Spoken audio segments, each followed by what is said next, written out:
नमस्कार दोस्तों, कैसे हैं आप सब लोग। उम्मीद है आप सब अच्छे होंगे और अपनी तैयारी को बड़े बेहतरीन ढंग से कर रहे होंगे। आज हम आपके सामने एक लेकर आए हैं एक इम्पोर्टेंट वीडियो और ये हो जाता है भारतीय अर्थव्यवस्था से संबंधित। अर्थव्यवस्था के वन लाइनर की फॉर्म में आपको मिल जाते हैं इसमें काफ़ी सारे क्वेश्चन और ये वीडियो आपको सभी परीक्षाओं के लिए हो जाता है इम्पोर्टेंट। चाहे आप कोई सी भी एग्ज़ाम दे रहे हैं, सभी के लिए इम्पोर्टेंट हो जाता है भारतीय अर्थव्यवस्था का ये पार्ट। तो चलिए देर बिल्कुल नहीं करेंगे, शुरू करेंगे आज का हमारा इम्पोर्टेंट वीडियो। और वीडियो शुरू करने से पहले अगर आप चैनल पर नए हैं तो आप हमारे चैनल को सब्सक्राइब कर सकते हैं, वीडियो को अपने दोस्तों में भी शेयर कर सकते हैं।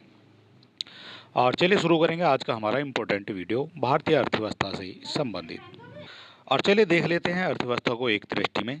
यहाँ दिखाया गया है अर्थव्यवस्था एक दृष्टि में। सबसे पहला टॉपिक हम यहाँ पर देख लेते हैं। ये हो जाएगा भारत में किस तरह की अर्थव्यवस्था है। तो भारत में मिल जाती है आपको देखने को मिश्रित अर्थव्यवस्था। मिश्रित अर्थव्यवस्था के बारे में आपको जानना होगा क्योंकि इसमें आपको निजी क्षेत्र भी मिल जाता है और इसमें आपको सरकारी क्षेत्र भी मिल जाता है, इसलिए इसको मिश्रित अर्थव्यवस्था कहा जाता है। मिश्रित अर्थव्यवस्था किसका उल्लेख करती है? जो मिश्रित अर्थव्यवस्था है वो उल्लेख करती है सार्वजनिक और निजी क्षेत्र दोनों का सह अस्तित्व हो जाता है मिश्रित अर्थव्यवस्था में। बंद अर्थव्यवस्था अथवा क्लोज इकोनॉमी का वह अर्थव्यवस्था है जिसमें ना तो निर्यात होता है और ना ही आयात होता है, उसको कहा जाएगा क्लोज्ड इकोनॉमी। भारत की जो है बंद अर्थव्यवस्था नहीं है क्योंकि भारत भारत जो है निर्यात भी करता है और भारत आयात भी करता है। भारत की कुल श्रम शक्ति का लगभग कितना प्रतिशत भाग कृषि में लगा हुआ है? तो लगभग 52% भाग जो है कृषि में लगा हुआ है भारत की कुल श्रम शक्ति का। छिपी हुई अदृश्य बेरोजगारी क्या है? जो छिपी हुई बेरोजगारी वो क्या हो जाएगी? तो सीमांत भौतिक उत्पादकता शून्य होती है। सीमांत भौतिक उत्पादक जो है वो शून्य हो जाएगी छिपी हुई बेरोजगारी में या फिर अदृश्य बेरोजगारी में।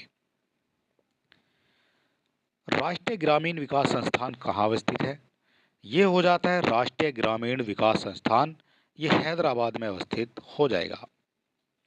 संरचनात्मक बेरोजगारी का कारण क्या है? संरचनात्मक बेरोजगारी हो जाती है अपर्याप्त उत्पादन क्षमता से। वैश्वीकरण या फिर ग्लोबलाइजेशन का अर्थ है, ग्लोबलाइजेशन का अर्थ हो जाएगा वित्तीय बाजार का एकीकरण। अंत्योदय कार्यक्रम का उद्देश्य था, जो अंत्योदय कार्यक्रम चलाया गया था भारत में, उसका उद्देश्य क्या था? तो उसका उद्देश्य था गरीबों में भी सबसे गरीब की मदद करना। गरीबों के लिए बने हुए थे बीपीएल, गरीबों के लिए बने हुए थे राशन कार्ड जिनको एपीएल कहा जाता है, और उससे भी जो गरीबों में भी गरीब थे उनके लिए बनाए गए थे फिर बीपीएल कार्ड, ठीक है, राशन देने के लिए, ठीक है। तो ये कहा जाएगा गरीबों में भी जो गरीब थे उनके ये बनते हैं। गरीबी रेखा से नीचे जनसंख्या का न्यूनतम प्रतिशत अंकित है। न्यूनतम प्रतिशत हो जाता है ये जम्मू कश्मीर में।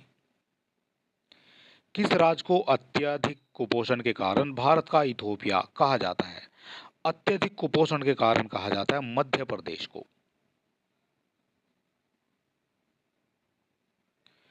वर्ल्ड डेवलपमेंट रिपोर्ट किसका वार्षिक प्रकाशन है? वर्ल्ड डेवलपमेंट रिपोर्ट तो ये हो जाता है आईबीआरडी का। मानव विकास सूचकांक यानी एचडीआई किस अर्थशास्त्री की देन है? जो एचडीआई है वो किस अर्थशास्त्री की देन है? तो ये हो जाती है महबूबुल हक की। मानव विकास सूचकांक यानी एचडीआई में सम्मिलित होता है, तो एचडीआई में सम्मिलित हो जाएगा यूएस डॉलर में प्रति व्यक्ति राष्ट्रीय आय, ये सम्मिलित हो जाता है इसमें। यूएनडीपी की मानव विकास रिपोर्ट में भारत को किस श्रेणी में रखा गया है? ये यूएनडीपी की हो जाती है, यूएनडीपी की मानव विकास रिपोर्ट में भारत को रखा गया है मध्यम मानव विकास श्रेणी में। शैक्षिक विकास सूचकांक जो फरवरी 2011 के अनुसार भारत के 4 उच्चतम स्थान वाले राज्य कौन से हो जाएंगे? ये बात की गई है 11 की, फरवरी 11 की। तो इसमें केरल, तमिलनाडु, पंजाब और महाराष्ट्र, ये जनसंख्या की बात कर रहे हैं यहाँ पर जो 2011 में आपकी आई थी। शैक्षिक विकास सूचकांक में केरल, तमिलनाडु, पंजाब, महाराष्ट्र ये सबसे ऊपर हो जाते हैं। बंद अर्थव्यवस्था से आप क्या समझते हैं? बंद अर्थव्यवस्था का अर्थ होता है आयात और निर्यात को बंद कर दिया जाता है। ना ही आप आयात करेंगे किसी देश से, ना ही आप निर्यात करेंगे। उसको कहा जाएगा बंद अर्थव्यवस्था या फिर क्लोज्ड इकोनॉमी। भारत में प्रचंड बेरोजगारी सामान्यतः दिखाई देती है।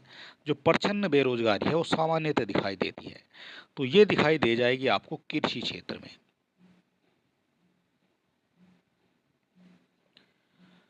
भारत में किस राज्य में गरीबी का प्रतिशत सबसे अधिक है? भारत के किस राज्य में गरीबों का प्रतिशत सबसे अधिक है? तो ये हो जाता है उड़ीसा में। भारत में निर्धनता के स्तर का आकलन किया जाता है। निर्धनता के स्तर का जो आकलन किया जाता है वो किया जाता है परिवार के उपभोग व्यय के आधार पर। जो उपभोग होगा और जो व्यय होगा उसके आधार पर भारत में निर्धनता स्तर का आकलन किया जाएगा। कौन सा असमानता घटाने का उपाय नहीं है? कौन सा हो जाएगा जो असमानता घटाने का उपाय नहीं है? तो अर्थव्यवस्था का जो उदारीकरण होता है वो हो जाएगा, असमानता घटाने का उपाय वो नहीं है। वह सत्य होगा कि भारत को परिभाषित किया जाए, वह सत्य होगा कि भारत को परिभाषित किया जाए एक श्रम आधिक्य वाली अर्थव्यवस्था के रूप में।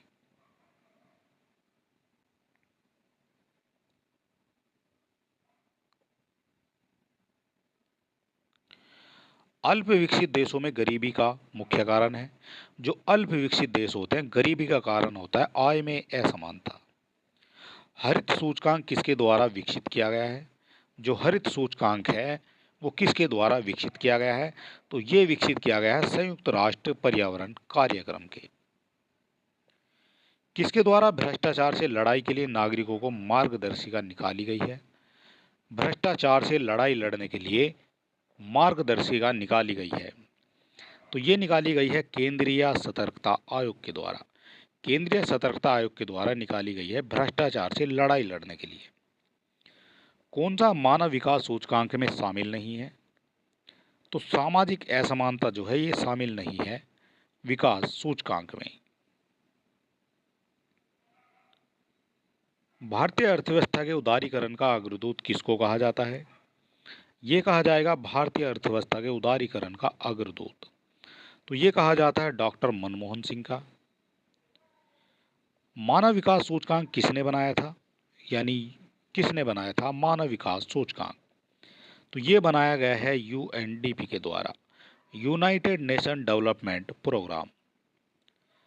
तेंदुलकर समिति ने भारत में कितने गरीबी रेखा से नीचे की जनसंख्या का प्रतिशत कितना आकलित किया है?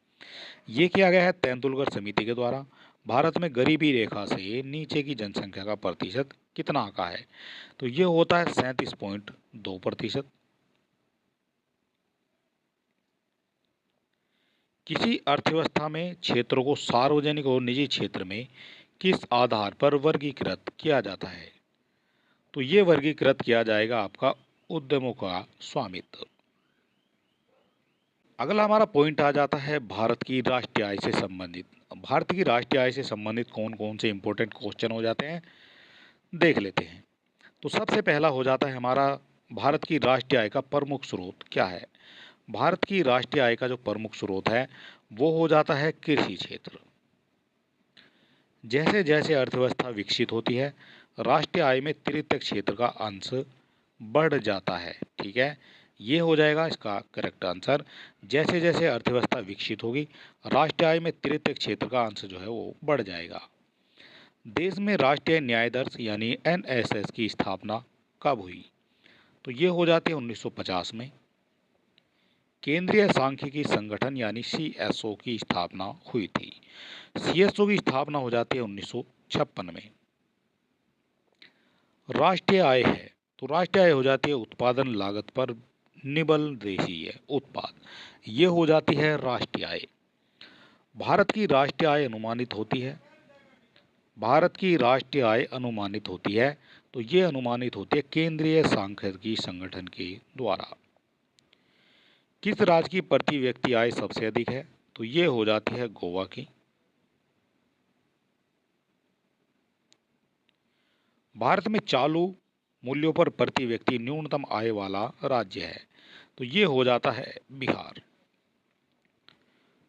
भारत में चालू मूल्यों पर प्रति व्यक्ति न्यूनतम आय वाला राज्य बिहार हो जाएगा। 1867 और 68 में भारत में प्रति व्यक्ति आय 20 रुपये थी। यह सर्वप्रथम अभिनिश्चित किया था। तो यह अभिनिश्चित किया गया था दादा भाई नेहरू के द्वारा। और ये क्वेश्चन कई बार आपसे पूछ लिया जाता है। ड्रेन का सिद्धांत द थ्योरी ऑफ ड्रेन किसने प्रतिपादित किया था? तो ये प्रतिपादित किया जाता है गोविंद रानाडे के द्वारा। हिंदू वृद्धि दर किससे संबंधित है? हिंदू वृद्धि दर संबंधित हो जाती है राष्ट्रीय आय से। भारत में राष्ट्रीय आय का आकलन सबसे पहले किसने किया था? राष्ट्रीय आय का जो आकलन है वो किया था दादा भाई नेहरू जी ने। भारत में राष्ट्रीय आय समंकों का आकलन किसके द्वारा किया जाता है? तो ये किया जाता है केंद्रीय सांख्यिकी संगठन के द्वारा। भारत में राष्ट्रीय आय का आकलन करने के लिए उत्तरदायी सरकारी एजेंसी है। तो ये हो जाती है केंद्रीय सांख्यिकी संगठन।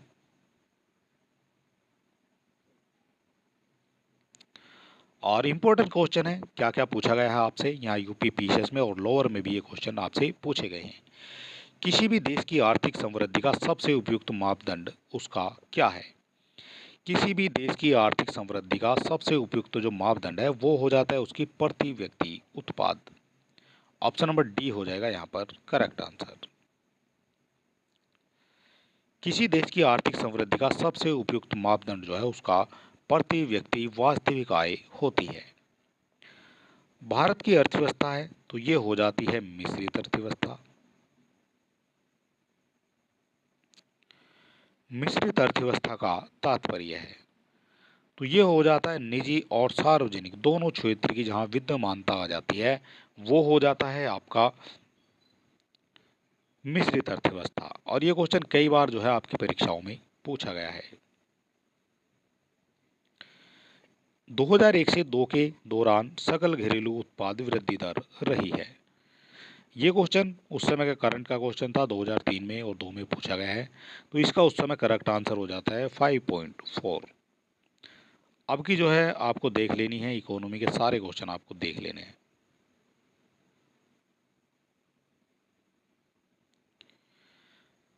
ये क्वेश्चन भी उस समय का करंट का क्वेश्चन हो जाता है। 2001 से भारत की आर्थिक विकास दर क्या थी? तो ये भी हो जाती है 4.4।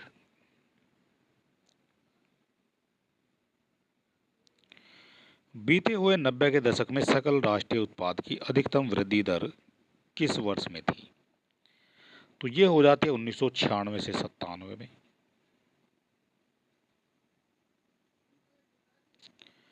देश के लिए राष्ट्रीय आय का पहला अनुमान किसने तैयार किया था? ये पहला अनुमान था जिस तैयार किया गया था। तो ये तैयार किया गया था दादा भाई नौरोजी के द्वारा।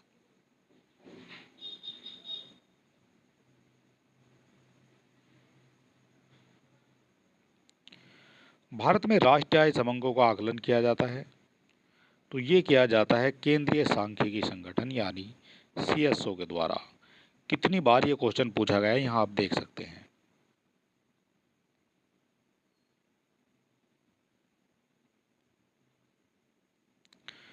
भारत में राष्ट्रीय आय का जो प्राकलन किया जाता है वो किया जाता है केंद्रीय सांख्यिकी संगठन के द्वारा।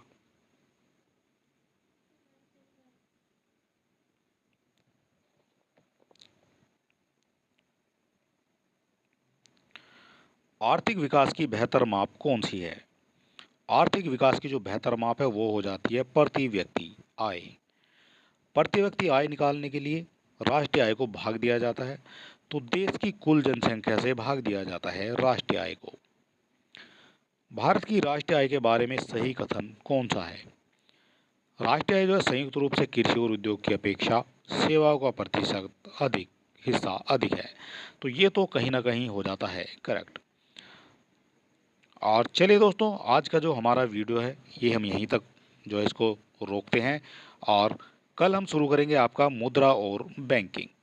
ठीक है, आज का जो हमारा वीडियो है काफ़ी लंबा हो जाएगा। और अगर अभी तक आपने हमारे चैनल को सब्सक्राइब नहीं किया है तो आप सब्सक्राइब कर सकते हैं। वीडियो को अपने दोस्तों में भी शेयर कर सकते हैं। और चलिए दोस्तों, मिलते हैं नेक्स्ट वीडियो में, तब तक के लिए नमस्कार।